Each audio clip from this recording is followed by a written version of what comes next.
Il-Pulizija qed tinvestiga każ ta' allegat stupru li seħħ il-ħadd filgħodu fid-dar tal-anzjani fl-Imtarfa.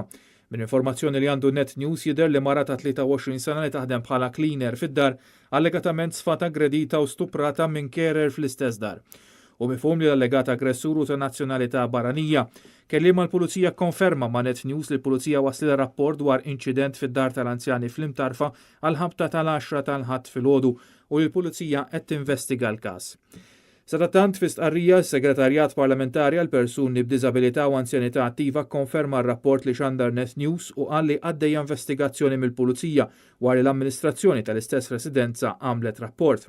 L-istqarrija tkompli li d-Dipartiment għall-Anzjanità Attiva u Kura fil-Komunità qiegħed jieħu dan il-każ b'serjetà kbira billi jagħti l-appoġġ meħtieġ lil allegat vittma u jibqa' jsegwi mill-qrib kull żvilupp. Is-Segretarjat Parlamentari tkompli l-istqarrija se jara li jkun hemm kooperazzjoni sħiħa mal-investigazzjoni tal-Pulizija.